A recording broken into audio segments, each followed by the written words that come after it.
ትልልቅ አርቲስቶች ናቸው።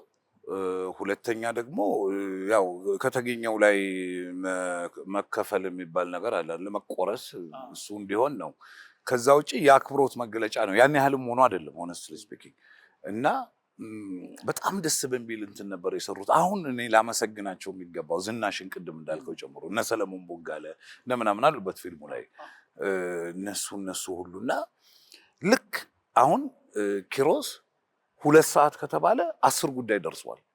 10 ጉዳይ ደርሶ ቡና እየጠጣን የሚጠብቀን ሽሜ እንትን የካሜራ ፖዚሽን ሁሉ ያሳያል። ቢሮ ውስጥ እየተንቀሳቀሰ እንዲህ ብናደርገው ይሄንን እንትን ብንል ታሜ ሲመጣ ኢቭን ዛሬ እንደው ማምጣው ብለ ነው ነበረ አዲስ ጫማ ለዚህ ለይሄ ነፍሰ ገዳይ የሚያስመስል ጫማ መግዛት አለብኝ ብሎ አዲስ ቡትስ ጫማ አለ። አሁንም ጫማ አይደለ እሱ ጫማ የተወደደ እንትን አለው ይሄ ወደ ክሎዛፕ አለው ጫማው እንደውም ባህር ዳር ላይ ሄዶ እሱን ገዝቶ ይኸውልህ ሰርሼ ለዚህ ነው ምናምን ተስፍሽ ምናምን ሁሉም ዝናሽ እንዲህ የነበረው ነገር እጅግ በጣም ያስደስታል። አንደኛ ዳይሬክት ለመደረግም ብዙ የሚያስፈልጉ ሰዎች እንትን አይደሉ እንደው ካሜራውን እንትን ታደርጋለህ እንጂ በቃ የራሳቸውን ጨርሰው ነው የሚመጡት።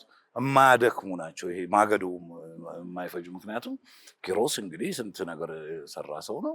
እነሱ እንደዚህ እንደምታያቸው ናቸው እና እኔ ደስ ብሎ የሰራሁት በቃና የራሴን ነበር የማስበው። ብዙ ለነሱ የሚጨነቅበት ነገር የለም።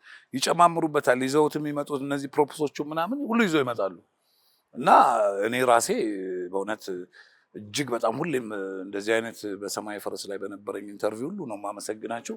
አሁንም እንደዚህ በእነዚህ ወይዛዝርትና መኳንንት ፊት በጣም ነው የማመሰግናቸው። አመስግናቸው።